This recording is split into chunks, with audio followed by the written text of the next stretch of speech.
प्यारे बच्चों नमस्कार। आशा करता हूँ आप अच्छे होंगे। हम लोग पढ़ रहे हैं कक्षा 10 गणित में प्रश्नावली 2C।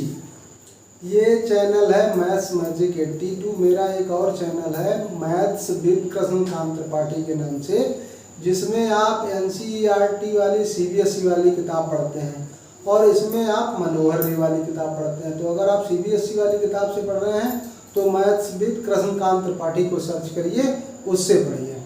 तो प्रश्नावली 2C के हम लोगों ने 3 सवाल कर लिए थे, 2 सवाल कर लिए थे। अब तीसरा सवाल करेंगे। तो तीसरा सवाल हमारा क्या है? यदि बहुपद x क्यूब, कौन सा बहुपद दिया है? x cube plus 3x square plus x plus 1 के शून्यक 3 दिए हुए हैं।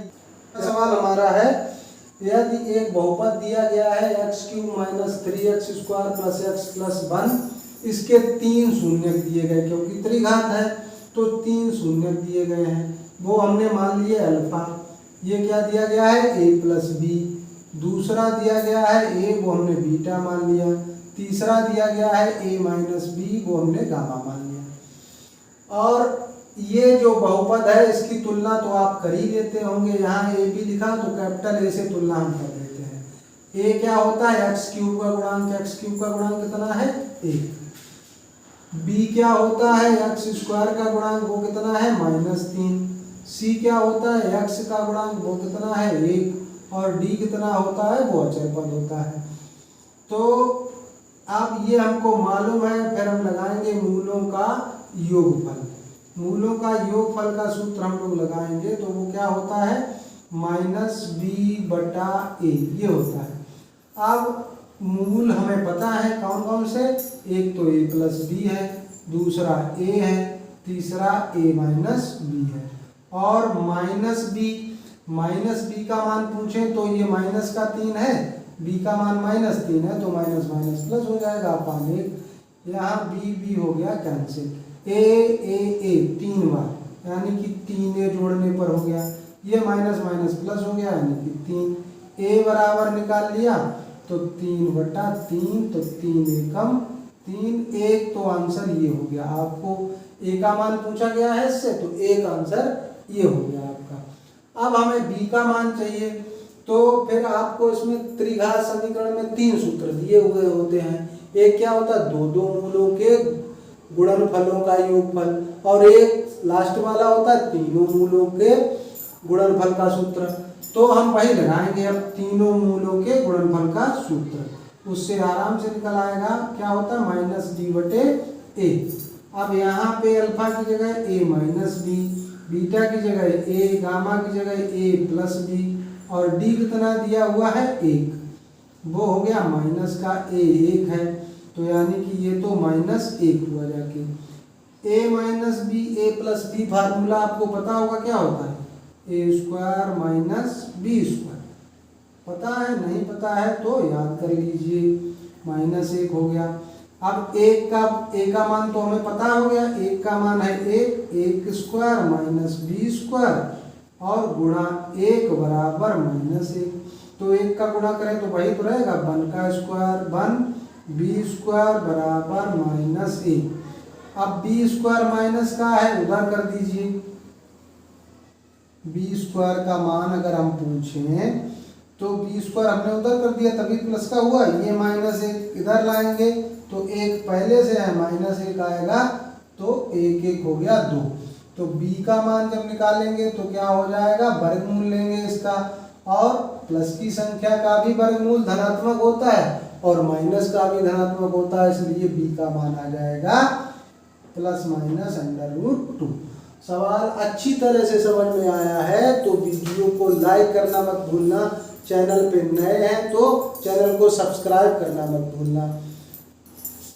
4 नंबर सवाल हमारा है, यदि एक बहुपद दिया हुआ है। बहुपद कौन सा दिया हुआ है? x³ plus 9x² plus 20x plus 12, ये एक बहुपद हमको दिया हुआ है और इसके शून्य ज्ञात करने हैं। तो कक्षा 9 में आपने 3 घात वाला समीकरण हल करना सीखा था, उसी हिसाब से इसको जब हल करेंगे तभी तो हमको शून्य किसके प्राप्त होंगे। तो कैसे हल करते थे, शून्यकों के लिए इसको 0 करना पड़ेगा, मतलब जो बहुपद का मान शून्य कर दे वही तो शून्यक होते हैं। तो शून्यकों के लिए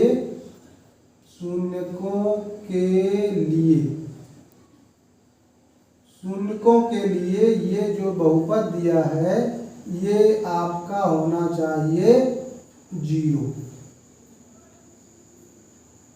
ये 0 होना चाहिए। अब इसको हल करेंगे, तो इसको हल करने का तरीका क्या है, पहले तो शेषफल प्रमेय से हल करते हैं इसको। जब x³ होता है मतलब x का कोई ऐसा मान अपने दिमाग से रखें जिससे इस पूरे बहुपद का मान 0 हो जाए। तो देख रहे हैं आप सभी जगह प्लस लगा हुआ है, तो हमने ये क्लियर हो गया है कि इसमें माइनस का मान रखेंगे तभी ये 0 होगा। तो अगर हम देखें तो 12 और 9 21 हो रहा है और 20 और 1 21 हो रहा है। तो x बराबर क्या लिखते हैं, -1 रखने पर अगर हम -1 रख देते हैं तो शेषफल ये px समझ लो इसको, यानी पॉलिनोमियल x में लिखा हुआ है। तो p-1 मतलब p-1 रखने पर शेषफल कितना आएगा इसका, -1³ प्लस 9 × -1 का स्क्वायर प्लस 20 × -1 प्लस 12। क्या किया हमने, सवाल में x की जगह -1 रख दिया। अब -1 का क्यूब मतलब -1 का 3 बार गुणा करेंगे, -1 गुणा -1 गुणा -1, तो माइनस माइनस का गुणा प्लस होता फिर माइनस आ जाएगा, तो इसका मतलब -1 हुआ। -1 का गुणा +1 होगा तो ये 9 हो जाएगा।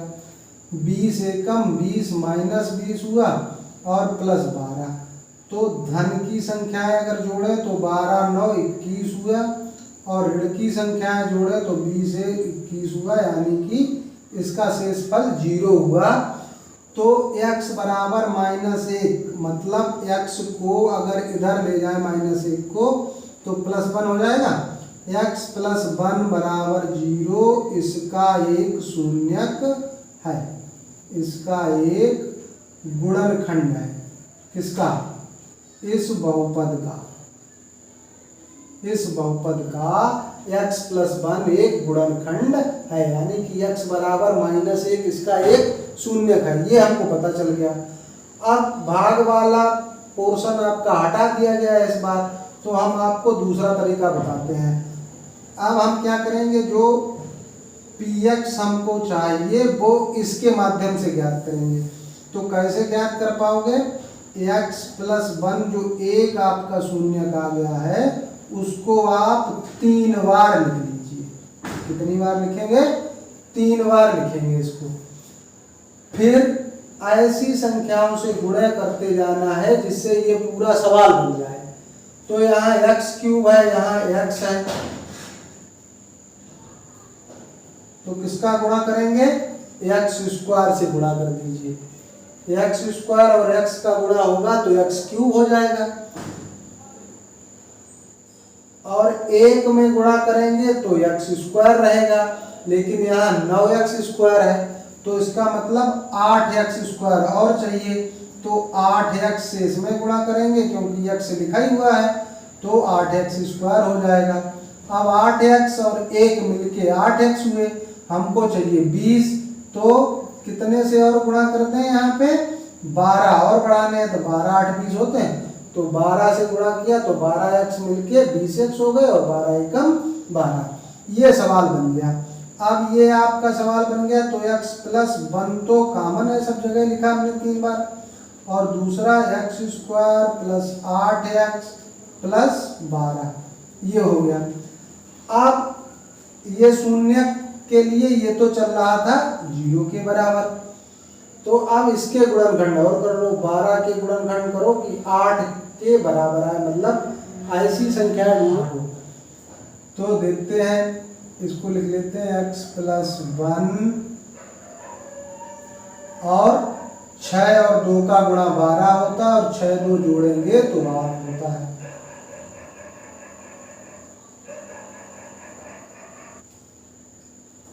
अब इसके ये गुणनखंड कर लिए, इसके बाद तो आपको आता होगा कि क्या करना है, दो दो खंडों में कॉमन ले लेना है। यहाँ क्या कॉमन दिखाई दे रहा है, x बचेगा क्या, x+6 और यहाँ 2 कॉमन ले लेना, 2 का भाग दे देना है, 2 छंग 12 ये हो गया बराबर 0। तो x+1 और x+6 देखो दोनों जगह है कॉमन, तो x+6 और बचा क्या, x+2 बराबर 0। तो जब x+1 को 0 करेंगे तो x बराबर -1 आएगा, x+6 को 0 करेंगे तो x बराबर -6 आएगा और x+2 को 0 करेंगे तो x बराबर -2 आएगा। यही आपके शून्य हो गए।